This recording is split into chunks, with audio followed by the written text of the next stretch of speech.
O nosso assunto de hoje, o sermão profético. Esse sermão é um sermão até menos conhecido de Jesus. Nós temos muito mais em mente o Sermão da Montanha, que é muito mais estudado, muito mais discutido. Tanto mais discutido que durante a feitura do livro O Evangelho segundo o Espiritismo, 14 dos seus capítulos são tirados do Sermão do Monte. Mas esse outro sermão, o sermão profético, também é um sermão profundamente significativo na história do cristianismo. Nós temos dentro dessa visão, portanto, uma apreciação da mensagem de Jesus, dois grandes sermões: o Sermão do Monte e o Sermão Profético. O Sermão do Monte é um sermão assim que inicia a vida pública de Jesus. É um sermão virado especificamente para o oferecimento da mensagem dele. Então ele abre a sua vida pública com o Sermão do Monte e ele encerra a sua vida pública com o Sermão Profético. O sermão profético, ele teria sido proferido naquela semana da chamada Semana Santa, aquela semana que Jesus chega em Jerusalém no domingo de Ramos, passa aqueles dias ali e na quinta-feira à noite ele seria preso. Então, segundo o que se crê, esse sermão teria sido proferido na quarta-feira. Ele profere esse sermão na quarta noite ele se recolhe em Betânia. Na quinta-feira, ele retorna para Jerusalém e ele é preso na quinta-feira à noite. Então, é a última oportunidade que nós temos de ouvir Jesus falando publicamente. É um sermão proferido no Jardim das Oliveiras. Esse sermão é feito um pouco fora daquele centro de Jerusalém. Ele estava ali no centro de Jerusalém, próximo do templo, fala algumas palavras sobre o templo, o futuro do templo, fala que ele seria destruído, mas isso não é bem entendido pelos discípulos. E eles então se recolhem no Sermão do Monte. Quando eles chegam no sermão, eles se recolhem no Monte das Oliveiras. Eles saem dali do templo e vão para o Monte das Oliveiras. Quando eles estão no Monte das Oliveiras, ali conversando, os discípulos indagam sobre aquilo que ele disse lá no templo. O que foi que aconteceu? O que foi que o Senhor disse ali?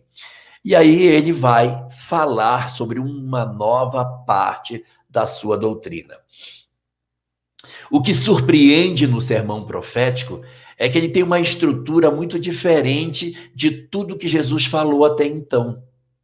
Se nós vamos pegar as falas do Cristo dentro dos evangelhos, elas são muito voltadas para um aspecto em particular.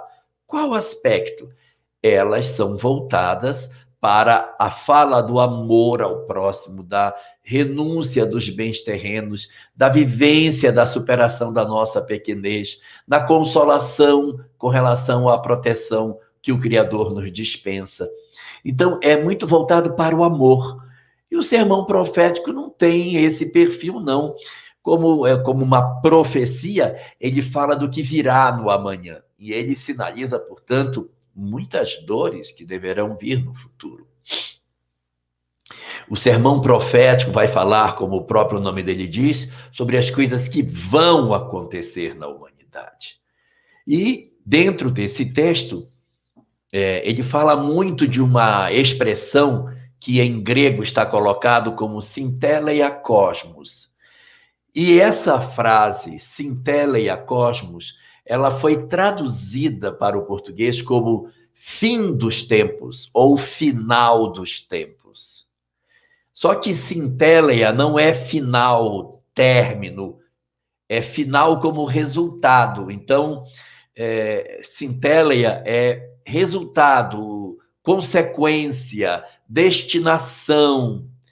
E sinteleia cosmos não tem a ver com tempo, tem a ver com o mundo. Então, sinteleia cosmos seria o resultado do mundo, o resultado das coisas do mundo. Em Esperanto, quando a gente pega a tradução da Bíblia em Esperanto, neste estágio onde se fala final dos tempos, a palavra que está lá colocada As palavras são maturidio della mondaggio. Maturidio della mondaggio significa maturação da idade do mundo. Não tem nada a ver com o final dos tempos. Isso está, inclusive, no Evangelho de Mateus, no seu capítulo 24, no versículo 3º. É nos capítulos 24 e 25 do Evangelho de Mateus, e só Mateus, que existe o sermão profético. É até uma curiosidade, porque o Sermão do Monte também só está em Mateus, e o sermão profético também só está em Mateus. E ele vai, quando abre o seu sermão, falar especificamente dos chamados sinais dos tempos. O que são sinais dos tempos? São as indicações que nós poderíamos ter para a informação do cumprimento das profecias que se seguiriam. As profecias que se seguem são profecias falando de uma tribulação, de uma transformação da terra, de um julgamento que vai acontecer e de uma nova terra que vai surgir. Então, esses são os sinais, isso aí é o que vai acontecer no futuro. A grande pergunta é: quando isso vai acontecer? Me dê um indicativo de quando isso vai se dar. É isso que se chama sinais dos tempos. São os sinais daquilo que iria acontecer no futuro. E aí a gente vai encontrar, dentro do Evangelho de Mateus, analisando essa questão do sermão profético, 7 sinais que Jesus apresenta como sendo os sinais efetivos da compreensão das transformações que o mundo iria passar e queria nos oferecer a possibilidade de que nós pudéssemos efetivamente entender que estaríamos atravessando essa zona de perturbação. Quais seriam os indicativos na Terra de que efetivamente o nosso mundo estaria entrando numa nova fase? Jesus vai dar 7 sinais para nós. 7. Vamos ver os sinais para verificar se isso está muito longe de acontecer. Se a gente já tem algum sinal desses, para a gente poder dizer, estamos atravessando o período assinalado pelo sermão profético, quando Jesus disse o que iria se dar no futuro. Lá vai o primeiro. Primeiro sinal. Diz Jesus que vai acontecer como primeiro sinal a chegada na terra dos falsos cristos. O que são falsos cristos?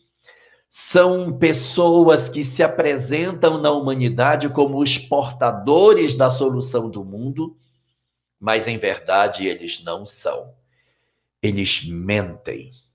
Os falsos cristos são aqueles que encarnam na Terra para acenar com ideologias perniciosas, que arrastam as criaturas mais frágeis a seguirem as suas propostas, destruindo, de certa maneira, a possibilidade que determinadas criaturas consigam caminhar com tranquilidade na Terra em função das sugestões que as suas ideologias trazem. Mas como seria isso de verdade? Isso funciona da seguinte maneira. Segundo aquilo que o Espiritismo nos diz, existe uma série de entidades na Terra que são profundamente perturbadas, espíritos problemáticos ao extremo, e que não podem reencarnar de maneira muito franca no planeta, porque eles perturbam a ordem social da Terra. Eles trazem ideologias profundamente perniciosas que produzem na sociedade convulsões, transformações muito profundas. Esses espíritos, portanto, eles só vêm de tempos em tempos para um exercício de transformação. Eles ficam séculos no mundo espiritual e, depois de muita reflexão, permite-se o reencarne de um deles, para que eles voltem à Terra, para que eles reencarnem novamente, na expectativa de que se transformem. Eles realizam um progresso bem pequeno e voltam para o mundo espiritual. Manda-se um outro, o outro vem, é perturbado também, mas a lida dele na Terra tem por objetivo lapidar esse espírito difícil para que ele consiga se transformar. Só que quando chega num determinado período da transição planetária, assim chamada, as portas do mundo espiritual são abertas. E essas entidades problemáticas, complicadas, cheias de uma série de imperfeições, renascem em grande quantidade, porque elas precisam vir antes que a porta se feche. Então, se abrem as comportas do mundo espiritual para que eles tenham uma chance de se transformarem. E nós tenhamos a chance de provar que ficamos de pé mesmo diante da loucura que essas entidades promovem na nossa sociedade. Como podemos identificar a presença desses companheiros? Por 4 características que eles defendem. Eles trazem dentro de si o perfil da perturbação, apresentada por Albano do Couto no livro Ceareiros de Volta, quando ele diz dos 3 fantasmas da mente que assodam a mente humana na tentativa de nos empurrar para o abismo. Perturbação número 1, o sexo.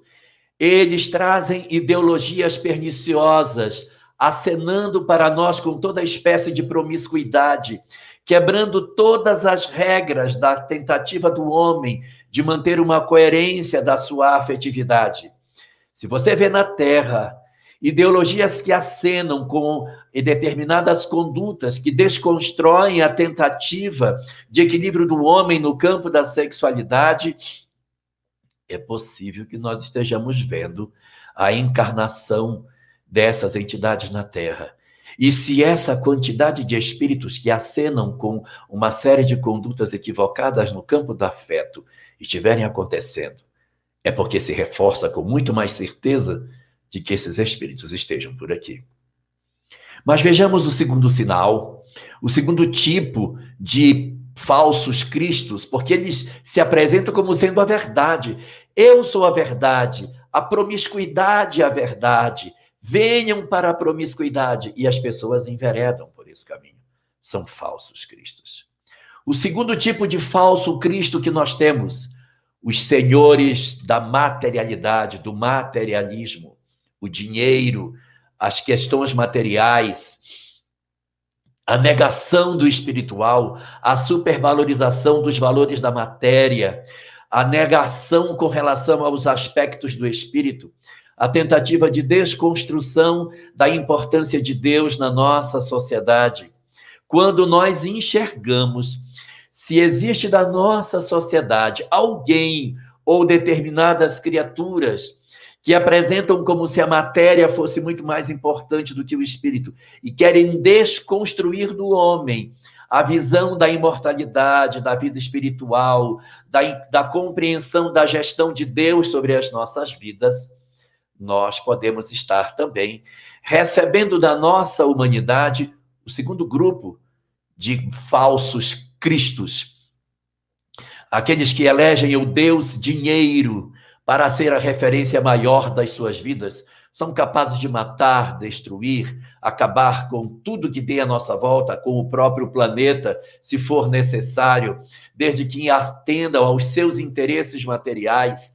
E como consequência dessas ideologias perniciosas, eles empurram as criaturas para uma existência sem Deus, ampliando os conjuntos de pessoas que experimentam a depressão, a ansiedade, a síndrome do pânico, os processos referentes ao estresse, as angústias que o homem desenvolve e a ampliação dos índices de suicídio decorrente das ideologias materialistas que, negando a imortalidade, retiram o propósito da existência e enlouquecem a sociedade, marchando, de certa maneira, inconscientes na direção do abismo. Terceiro grupo de espíritos que se apresentam, segundo a mensagem de Arnaldo Couto, que apresenta para nós o cenário dos fantasmas da mente. Ele vai mostrar para nós um terceiro grupo de espíritos que assodam a humanidade. Eles não estão interessados na sexualidade desregrada. Eles não estão interessados no dinheiro do mundo. Eles estão interessados em poder, em mandar, em oprimir, em garantir a desigualdade, em oferecer a escravidão às pessoas, em não aceitar plenamente a harmonia entre todos. Então, a sede de poder, a sede de ter, de mandar, de exercer mando sobre os outros, são, na verdade, o terceiro elemento desses falsos cristos. E o quarto deles, além de sexo, poder, materialismo, o quarto é a intolerância. Esse quarto, ele resulta dos outros três. Então, nós teremos as intolerâncias no campo racial, as intolerâncias no campo social, as intolerâncias religiosas e as intolerâncias políticas, como resultantes desse grande fenômeno da encarnação das entidades enlouquecidas que encontram na Terra uma chance de poderem mudar, mas nem sempre aproveitam, e a chance de oferecer aos homens a possibilidade de dizerem que sim ou que não às propostas que eles trazem. Isso promove dentro do planeta uma convulsão de ideias, uma multiplicidade de dificuldades do campo de vista social em virtude dos confrontos de ideias que acontecem. E aí nós vamos perceber o segundo dos sinais apresentados pelo Cristo no seu sermão profético. O primeiro sinal, a aparição dos falsos cristos. O segundo sinal, guerras, rumores de guerras e cataclismos. Não está tendo guerras no mundo. Não estamos vendo no nosso planeta guerras. Não tem. Pelo menos se tem, é muito pouco. É porque estamos esperando uma guerra física. Estamos esperando uma guerra com soldados no campo de batalha. Uma guerra com soldados no campo de batalha pode envolver milhares de pessoas, centenas de milhares de pessoas, mas as guerras ideológicas envolvem bilhões de pessoas. Nós estamos vivendo um processo de guerra ideológica no planeta. Observemos a convulsão que o nosso mundo vive.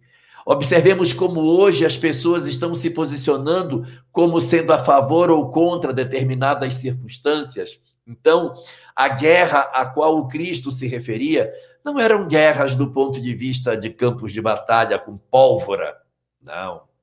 A guerra, segundo aquilo que Allan Kardec apresenta na obra A Gênese, não são as guerras que dizem respeito aos campos de batalha, mas são a guerra das ideias. Os cataclismas, maremotos, terremotos, furacões, que são apresentados no texto bíblico, não são físicos. Não são as entranhas do planeta, como diz Kardec.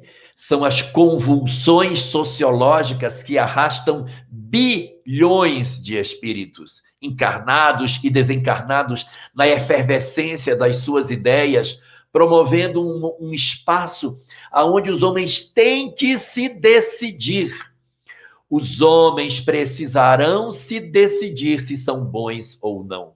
Não haverá mais espaço para que nós sejamos como que indiferentes a uma decisão final sobre o bem e o mal. Nós seremos chamados nesse período a nos definirmos sobre qual das condições nós entendemos como mais claras.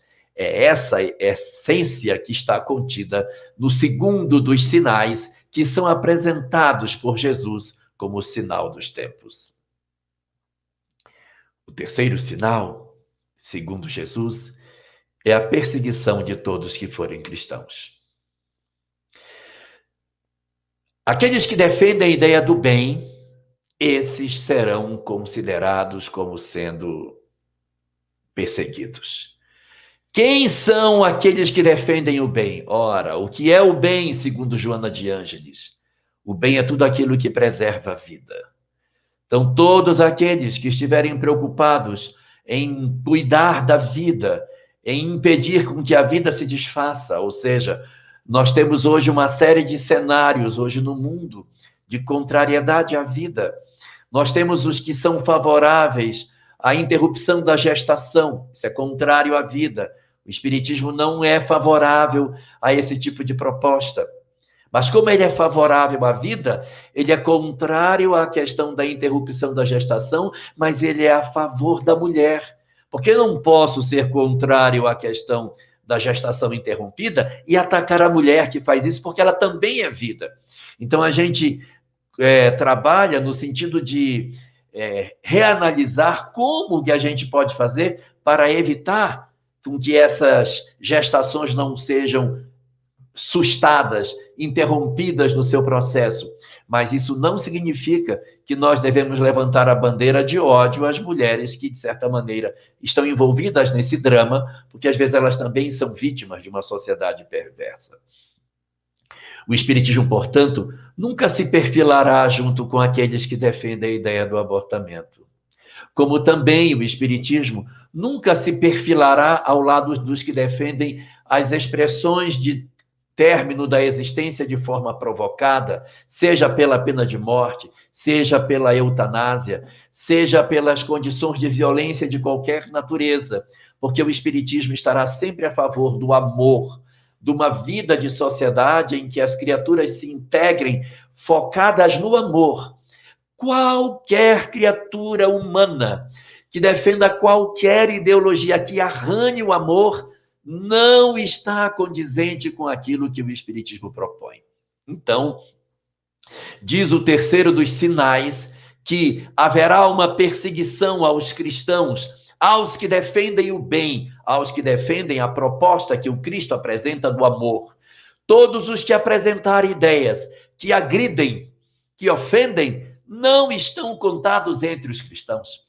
Então, se alguém numa rede social ataca alguém, e não interessa quem seja, agride alguém, não interessa quem seja, não pode ser contado entre os cristãos. Os cristãos simplesmente amam. Não é proposta do cristianismo aparecer da sociedade levantando os brados da violência contra quem quer que seja. Ofendeu, criticou, não está contado entre os números dos bem-aventurados. Quarta característica, quarto sinal dos tempos. Acontecerão traições e ódios. O que vemos na sociedade de hoje? Encontramos efetivamente uma sociedade cheia de amor? Ou estamos eviscerando de dentro de nós as características de agressividade que pensávamos até que nem tínhamos mais? Observemos o que as redes sociais fizeram conosco. Revelaram a profundeza do nosso ser e nos fizeram conhecer que não somos tão bons como pensávamos que éramos. Muitos de nós que achávamos capazes de já ter vencido determinados traços de agressividade, nos vemos à volta com agressões verbais, com determinadas manifestações que não condizem com a realidade do conhecimento espírita que temos. Então, as traições e ódios que se espalharam pelo planeta como um todo, nas várias formas de intolerância, de agressividade, de formas de exclusão, dos fenômenos de fechamento de fronteiras, de ódio entre países, de segmentações da sociedade, de subdivisões da nossa sociedade em grupos que procuram a hostilização recíproca. Isso são todas as características que indicam para nós que mais este quarto sinal pode estar presente na nossa sociedade. Reprisemos para não perdermos de vista. Sinal número 1, os falsos cristos, que criam ideologias enlouquecidas e arrastam as multidões no campo da sexualidade, no campo do materialismo, no campo do poder e no campo da intolerância. Vamos observar no segundo sinal os conflitos, as guerras ideológicas, a agressão entre as criaturas. Sinal número 3, a perseguição a todos aqueles que defendem o bem. O processo de perseguição a todas as criaturas que, em princípio, estariam oferecendo à humanidade os seus fenômenos de amor e de fraternidade. Sinal número 4, traições e ódios, que também observamos na nossa sociedade.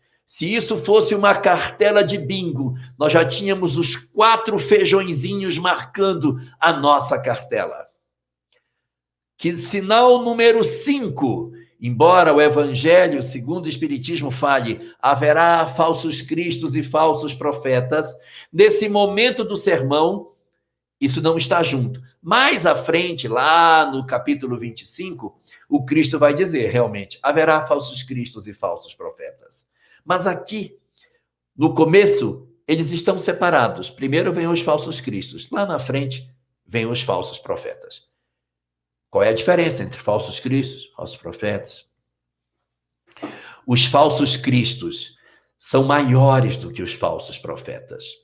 Os falsos cristos são os criadores da perturbação. E os falsos profetas são os multiplicadores, os arautos, os divulgadores, os que propagam as ideologias de perturbação. A ideologia não é dele, mas ele ecoa as ideologias de perturbação. Ele pega ideologias dos falsos cristos e multiplica nas redes sociais. Ele pega ideologias sobre a questão da sexualidade, que não é dele, e ele multiplica, ele se torna um arauto disso, um formador de opinião, um influencer digital. Então, esses influenciadores digitais, que não são os donos das ideologias, mas que multiplicam as ideias que recebem, seja na área do materialismo, seja na área da sexualidade, seja na área do poder, ou quando multiplicam as falas de intolerância, de violência e de agressão, são falsos profetas que se assinalam na terra porque não semeiam o amor, não estão divulgando o bem, por isso que são falsos. Porque se tem falso é porque tem verdadeiros. Se há falsos cristos, é porque tem um que é verdadeiro. Se há falsos profetas, é porque existem profetas verdadeiros. Como eu saberei os que são verdadeiros dos que são falsos? Fácil demais. Olhe para a essência da mensagem e olhe para o fundo dela e pergunte: está falando de amor? Está levando consolo? Se não está, não é um bom profeta. Ah, mas os fins justificam os meios. Não justificam. O bem nunca pode se servir das armas do mal para divulgar as suas ideias.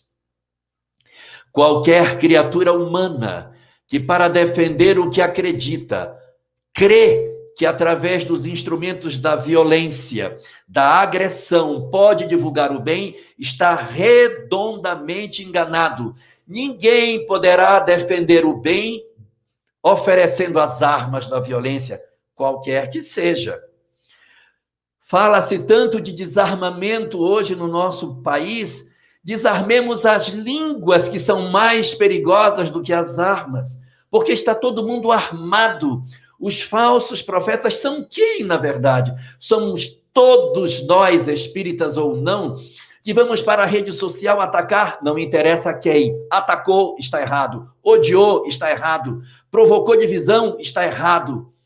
Nós não servimos a ideologias nenhuma que não sejam o Cristo.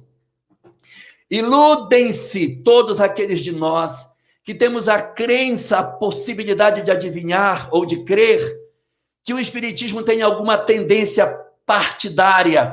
O Espiritismo não é nem da esquerda e não é nem da direita, porque ele é do alto e, portanto, ele não possui lideranças na terra. Nossa única liderança é Jesus, não temos nenhuma outra, ninguém mais pode se estabelecer como sendo capaz de representar o pensamento espírita. Nós, a bem da verdade, temos que ficar atentos com tudo aquilo que nos chega aos ouvidos, e tudo que não for amor e consolo, não provém de uma boa fonte, não passa para frente, não multiplique as ideias que, de certa maneira, vão promover fragmentação da ideia. O Espiritismo não pode ser vítima desse processo. Nós não podemos, portanto, ser arautos dessas informações que equivocadamente tentam se passar como verdadeiras, mas não são. A única mensagem verdadeira do Espiritismo é a mensagem do amor.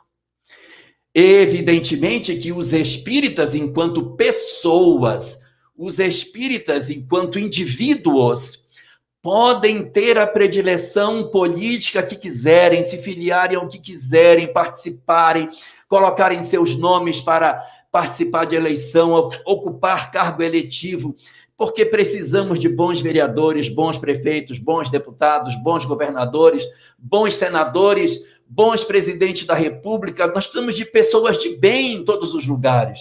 Os espíritas, claro que podem ter participação política, mas quem tem participação política é o espírita, não é o espiritismo. O espiritismo não tem participação política. Perdão, o espiritismo não tem participação política partidária. O espiritismo, ele não tem predileção por lados, porque o nosso foco é sempre no amor, na referência que o Cristo nos deixou. Abraçar uma proposta em particular, negando outra do sentido humano, é apequenar o conceito daquilo que o Espiritismo apresenta. Então, não sejamos nós também arautos das ideias de perturbação na condição de falsos profetas. Para saber se eu estou sendo um falso profeta, consulte o seu coração e pergunte: quem está me mandando publicar o que eu estou publicando na rede social? É o amor ou é o desamor? Se for o desamor, não publique. Não passe para frente. Use o tempo para multiplicar o bem. E aqui faço um parêntese nessa nossa conversa, que às vezes a gente não se dá conta, sabe? Mas o nosso mundo está muito carente de amor. As pessoas estão perdendo seus entes queridos pela Covid, muita gente com depressão, muitas pessoas angustiadas. E nós somos portadores de uma mensagem incrível, uma mensagem extraordinária, libertadora. Aí a gente tem 2 horas para entrar na rede social e ao invés de eu contribuir com quem está sofrendo, eu perco 2 horas falando mal dos outros. Ou uso miserável do tempo. Tantas pessoas que poderiam se beneficiar por uma palavra espírita, e nós, espíritas, publicando coisas que, ao invés de auxiliar a humanidade a sair do seu conflito, da sua dor, da sua angústia, oferecendo a informação que o Espiritismo tem, a gente fica malhando em ferro frio, brigando, discutindo, arranhando as questões efetivas, quando o nosso movimento espírita precisa tanto de pessoas envolvidas no bem. Sexto sinal. E por ser grande a perversidade do homem, o amor de muitos se esfriará. O sexto sinal é o seguinte: as pessoas dizem, eu estou cansado disso, não aguento mais. Eu já desisti, isso não tem mais jeito, isso não tem mais conserto. A gente perdeu a batalha. Esse é o sentimento que nós não podemos ter. A ideia de que o mal sobrepujou o bem. Nós estamos vivendo um período de encarnação maciça de entidades perturbadas, é verdade, estamos. Essas entidades estão entre nós para provar a nossa têmpera. Então, o amor de muitos se esfriará, mas é o amor de muitos que vai se esfriar. Mas o amor de muitos outros não esfriará. Porque a perversidade dos homens não será capaz de contaminar os corações que vibram no bem. Então, se o amor de muitos vai se esfriar, é porque eles só têm o meio bem. Eles não estão plenamente convencidos de que o bem é bom. Então, quando as ideologias loucas vieram e a convulsão aconteceu, eles disseram, estou cansado, não vou dar conta disso. E a gente começa, então, a querer desistir de todas as coisas. Não é essa a ideia que nós devemos esperar com relação ao Espiritismo. Nós temos que esperar que nós, enquanto movimento espírita, trabalhemos efetivamente para construir um ambiente de paz na nossa sociedade. Esse é o nosso objetivo, sem predileções políticas partidárias. E o último dos sinais, para o encerramento de todos eles, que segundo Jesus é quando vai fechar esse período, E me parece que a gente está já com todos os feijãozinhos marcados, faltando só um para bater a cartela, para ganhar o bingo. Está faltando só um. Vamos ver se temos o último. O último diz... Todas as vezes que Jesus fala no sermão esses sinais, ele fala o sinal e diz, mas ainda não será o fim. Aí ele fala outro e diz, mas ainda não será o fim.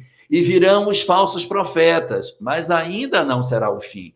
O amor de muitos se esfriará, mas ainda não virá o fim. Quando ele falar o que vem agora, ele vai dizer esse sinal e vai dizer, então virá o fim. Ou seja, encerra a transição planetária. Me parece que esses outros 6 todos nós já temos. Se o último nós tivermos, é porque já acabou a transição. Se o último não estiver fechado, a transição ainda não acabou. E acaba quando ele acontecer. Olha o último.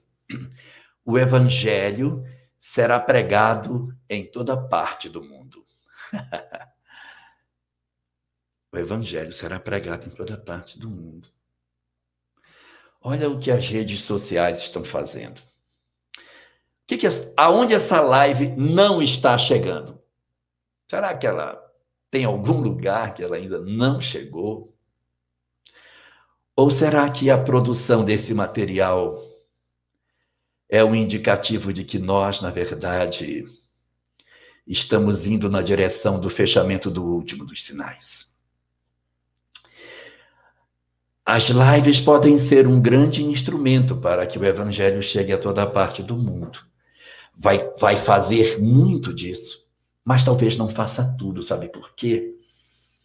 Porque tem lugares aonde realmente não vai chegar, aonde a internet ainda não chega, aonde o evangelho ainda não acontece, aonde as coisas ainda não estão se dando como deveriam ser. O que é que a gente pode fazer, então, para completar? Para que a gente diga assim, olha, o evangelho foi pregado em todas as partes, a internet leva, legal, mas tem lugares que a internet não vai conseguir levar, porque são pessoas que não têm acesso, ou às vezes, de repente, uma região onde esse conhecimento não chega. Como que a gente vai fazer, hein, para que esse material de informação chegue para todo mundo? Longe de mim querer preocupar as pessoas, longe de mim, mas sem querer assustar ninguém, quero dizer a todos que, muito provavelmente, isso significa que nós seremos convocados para encarnar em outros lugares do mundo. Gente, que sentido faz tanta gente espírita num lugar só do planeta? Que sentido faz você ter um movimento espírita brasileiro pujante, com milhões de pessoas espíritas aqui, fazendo graduação, pós-graduação, mestrado, doutorado em espiritismo, tendo todos os conhecimentos possíveis? Vocês acham que isso é de graça? Que a gente está dentro de um movimento com esse padrão? Vocês acham que isso é sem nenhuma consequência? Vocês acham que os espíritas vão ser migrados da Terra numa transição planetária? Ledo engano. Daqui não vai sair ninguém. Nossa convocação vai ser para 6 trabalhos diferentes na Terra. Trabalho número 1, nós vamos reencarnar longe do Brasil, longe do espiritismo, longe de religião, para contribuir nas ciências de outros lugares do mundo.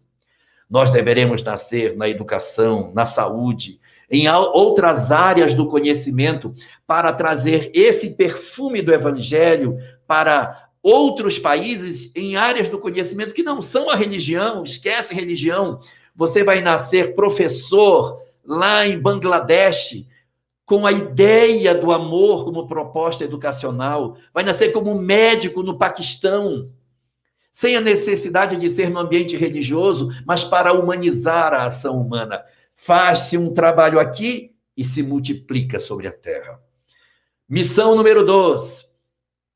Nascer longe do Brasil, longe do Brasil, longe do espiritismo, mas em outras religiões.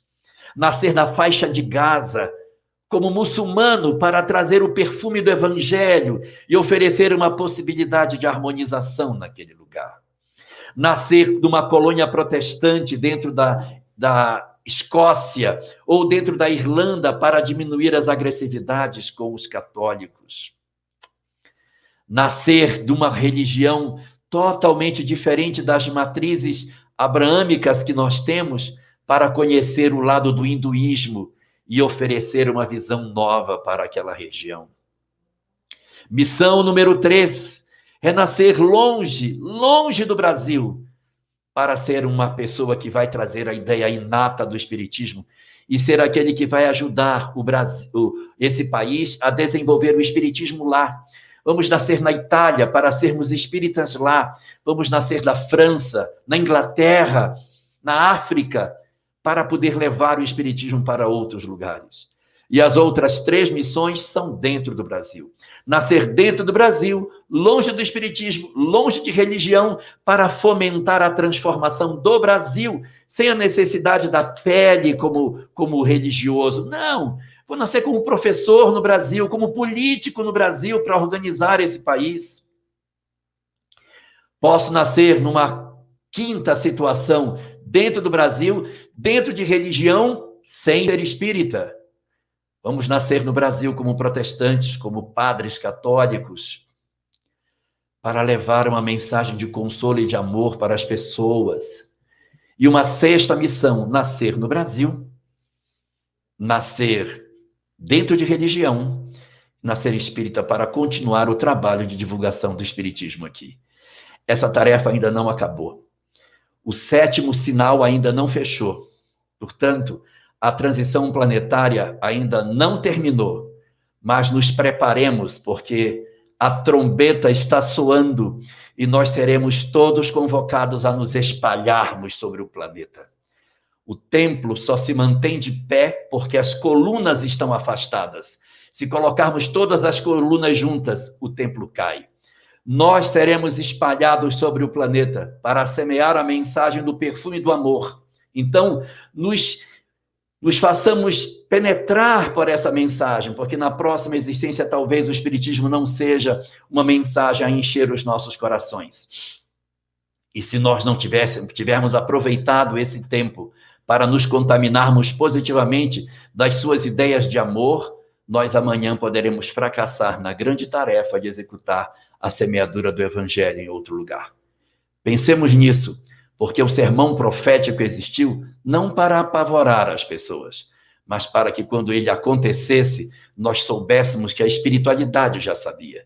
Se Jesus não deixa essa mensagem tão diferente de tudo que ele falou, nós iríamos dizer, meu Deus, Jesus nem está sabendo disso, o mundo está perdido. Não é verdade. A leitura do sermão profético nos diz o seguinte, está tudo como programado. Era assim que deveria ser. Tudo até então não contou com a nossa participação. Agora, no último sinal, é hora de nós entrarmos em cena. Para espalhar o evangelho sobre a terra, somos nós que iremos fazer. Assumamos os nossos postos, façamos o nosso trabalho e executemos dentro de quanto nos for possível todo o bem que será possível fazer. Sucesso para todos nós. Aproveitemos o tempo que ainda nos resta dessa encarnação e afastemos de nós todo desamor e nos encharquemos do amor, porque vamos precisar disso demais na próxima existência para contribuir na construção do mundo novo.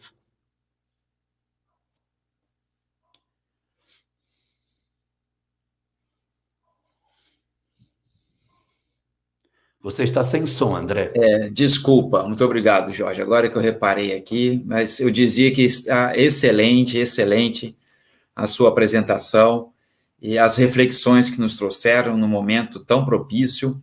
Esse é o objetivo do nosso mês espírita, refletirmos neste evangelho para um novo mundo, mas, como você colocou, um mundo que precisa muito mais de nós do que nós dele exatamente, né? No sentido espiritual que a gente precisa avançar. E nós temos várias perguntas, Jorge, e vamos lançar a primeira pergunta aqui, por favor, para passarmos para o nosso irmão. Pode inserir para nós, meus caros?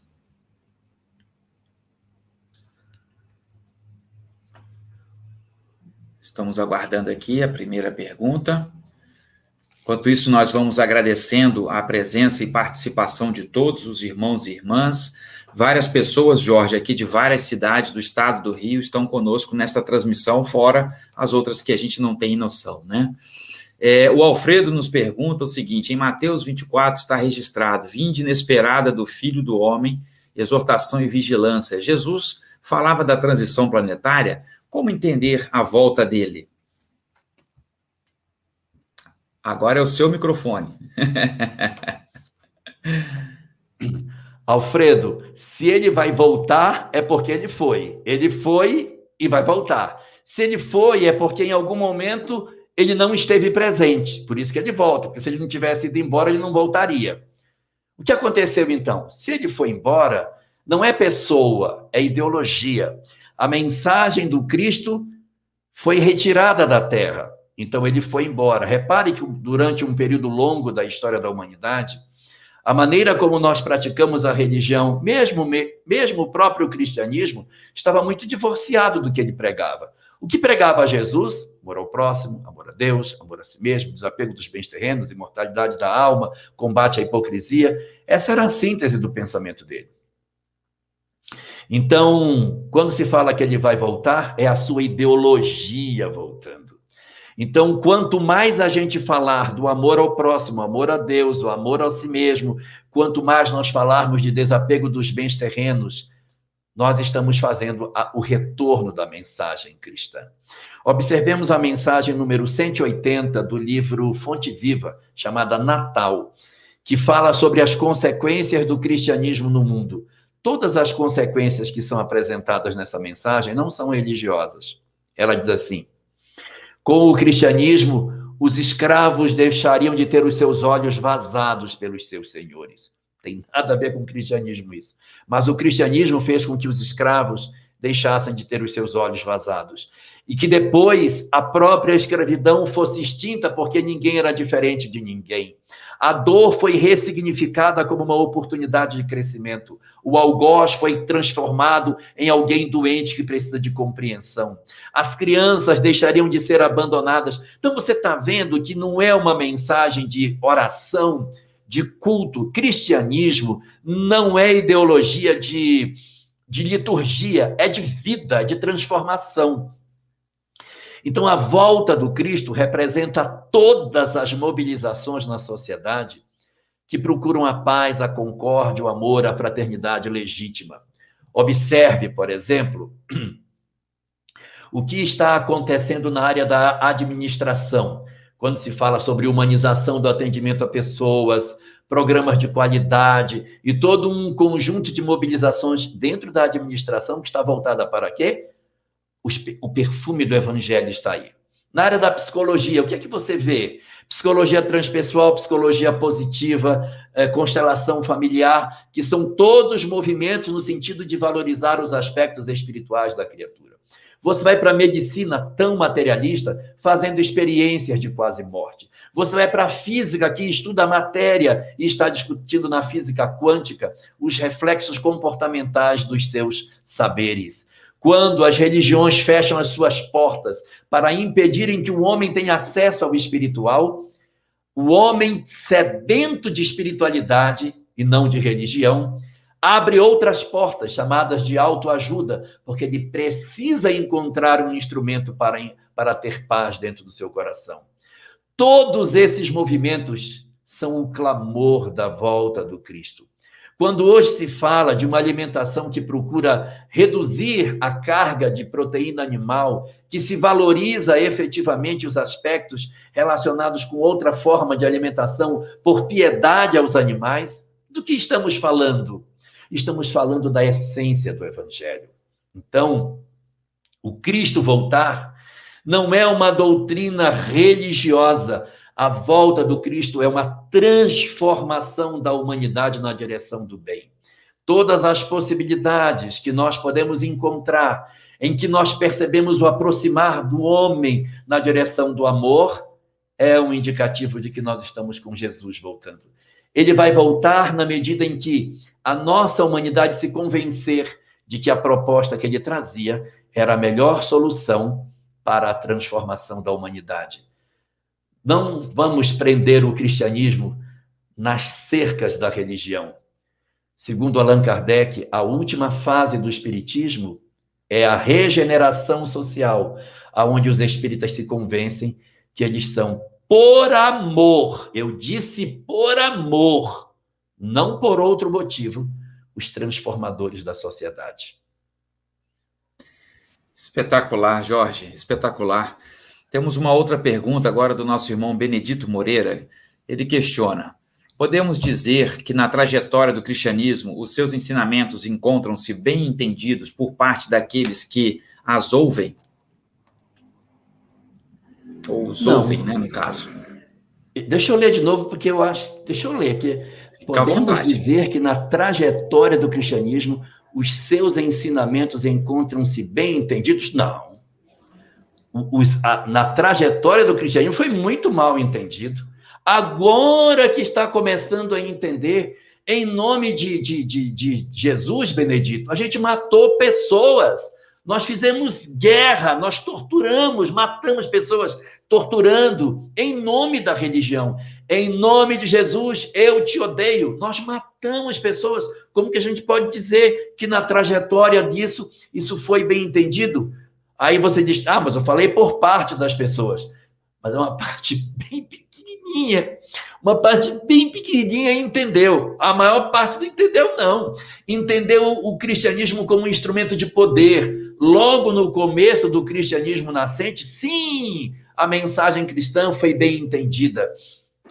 Mas se você pegar a obra 50 anos depois, só 50 anos depois, que se passa no século II, mais especificamente na década de 130, 140, 150, por ali mais ou menos, você já vai ver o local onde Célia vivia, que já não era 100% cristão, e só tinha 150 anos de cristianismo, já estava torto. O cristianismo não se entorta no quarto século, ele vem se entortando devagarinho. Então, ao longo do tempo, da trajetória do cristianismo, poucos foram aqueles que entenderam a mensagem cristã. E cadê essa galera? Essa galera já foi porque entendeu a mensagem. Quem ficou? Quem não entendeu? Por isso que estamos aqui, porque nós fizemos dela instrumento de poder, de opressão, de escravização, de alienação. E o cristianismo verdadeiro, que é amar as pessoas, a gente não conseguiu fazer. Então, por uma parte bem pequenininha, entendeu? A maior parte, até hoje, não. Perfeito, perfeito. Muito obrigado, Jorge. Vamos à próxima pergunta, os nossos irmãos aqui nos auxiliando. A Maria Célia nos pergunta: irmão Jorge, onde se encaixariam os negacionistas que levaram tantos irmãos à morte com ideologias desconectadas da ciência e do amor ao próximo? Estamos falando dos núcleos disseminados por toda parte? O nosso papel na sociedade é sermos efetivamente não negacionistas, mas os implantadores do amor. Todas as vezes que alguém apresenta uma ideia que o outro nega e nós agredimos quem nega, aí nós os incluímos entre os que se irritam. E esse não é o propósito do cristão. Se alguém, por exemplo, defende que... Vou colocar um caso bem prático em cima do que você está pondo. Uma pessoa diz assim: a vacina funciona. Aí o outro diz: não funciona. E você odeia quem nega, você está errado. Porque o problema de negar é dele, mas quando você se odeia, você se coloca na posição de não ser um contribuidor para uma sociedade melhor. Se o outro diz que o tratamento precoce funciona e alguém diz não funciona e você odeia porque ele nega o tratamento precoce, então você também. Eu tenho um outro negacionista do outro lado e eu tenho o problema do ódio. O problema é o ódio. É esse que nós temos que combater. Como que a gente combate isso? Com o coração tranquilo, porque se eu me armo contra as pessoas, se eu vou me armar contra os outros, eu estou, na verdade, prestando um desserviço, porque ninguém vai construir uma sociedade melhor em cima de bases de agressão. Não tem como. A única maneira de nós mudarmos a sociedade é pelo entendimento. É pela capacidade de nós sermos irmãos de verdade. Enquanto nós nos posicionarmos como se estivéssemos em campos contrários, a quem servimos? A quem nós estamos servindo quando nós nos dividimos? Lembremos do Cristo. A casa dividida sobre si mesma rui. E aí você vai me perguntar, mas como saber quem está certo? Pegue o livro Evangelho segundo o Espiritismo, capítulo 20, acho que é o item 4, os bons espíritas. Tem uma pergunta que Allan Kardec faz depois da mensagem, que diz assim: se entre aqueles que buscaram o espiritismo, alguns se transviaram, como saber que estão no caminho correto? Então, pensemos para o nosso contexto. Como saber quem está certo nessa discussão? Aí a resposta diz: os que apresentarem mais amor ao próximo, os que mostrarem desinteresse, os que estiverem interessados em sacrificar os seus interesses pessoais em favor do coletivo. Mas todos aqueles que quiserem efetivamente oprimir, fazer com que as suas ideias prevaleçam sobre as dos outros, esses são indicados como sendo os que se transviaram do caminho. Ah, mas vai demorar demais. Deus não tem a menor pressa. O que não podemos é acreditar que as armas do mal servem para divulgar o bem. Nós temos que fazer a transformação nossa. Mas o mundo não vai se transformar em regeneração tão cedo. Essa causa é de Jesus. Eu preciso ser um espírito de regeneração, mesmo que o mundo ainda não seja. Porque a transformação do mundo em mundo de regeneração não é uma coisa assim, ó, atenção, mudou! Não é assim. É como se fosse mais ou menos da seguinte maneira: está tudo no escuro, cada pessoa que descobre que o amor é a solução é uma lâmpada que se acende pá, na escuridão, aí acende a outra. Pá, pá. Quando 50% mais um das pessoas entenderem que o amor é a solução, o mundo virou de regeneração. Mas por quê? Porque primeiro o indivíduo muda, primeiro muda o homem, e o homem modificado transforma o mundo para a regeneração. Então, não vem de fora para dentro, ele vem de dentro para fora. Somos nós que nos transformamos e fazemos o mundo mudar. Ah, o outro é agressivo, é violento? Problema dele. A gente vai cuidar das nossas questões. Em que sentido? Eu tenho que amar as pessoas, entender as pessoas, conversar com as pessoas. Se eu me desequilibro, odeio, parto para agressão, eu estou me perfilando no grupo dos que não têm o perfil para a transformação do orbe. Eu estou, na verdade, atrapalhando a transformação do planeta. Mas se eu digo, não, vamos sentar, você tem razão em parte, eu também tenho, então vamos lá, e a gente negociar, esse é o sinal do entendimento. Esse é um espírito que está contribuindo para a transformação da Terra. Mas todas as vezes que eu odeio pessoas, que eu rejeito pessoas, eu estou no caminho efetivo para a destruição da minha própria história, porque eu poderia estar contribuindo e não contribuo. Por que eu falei que acende a luz? Porque o Cristo disse uma frase: brilhe a vossa luz. Ou seja, acenda esse treco no escuro, tira a terra da escuridão. Só para concluir o que eu tenho para falar, tocamos nesse assunto. No processo de formação do homem-bomba, existem 3 fases que o homem-bomba passa. Fase número 1, você isola o homem-bomba e não deixa ele ter contato com a outra ideologia. Então, você separa. Não deixa ele ter contato. Primeira fase, isolamento. Segunda fase, mesmo estando isolado, já está isolado. Se alguma mensagem da outra ideologia chegar, você rejeita e não aceita. Você não ouve, você fica surdo. E existe uma frase que é muito importante: um caminho para o abismo é ter muitas certezas sobre as nossas próprias certezas. Quem tem muita certeza sobre suas certezas pode estar caminhando na direção da fascinação. Então, a segunda fase é: já estou isolado, eu vou rejeitar a outra ideologia.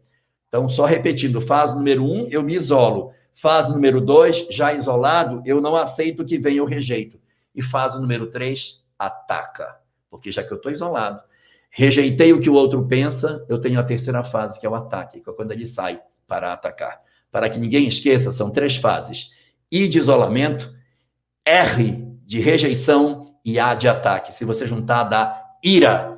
Cuidado com a ira, porque isso pode ser um sinal que nós também estamos, tanto de um lado como do outro, sendo programados para sermos homens-bombas na nossa sociedade.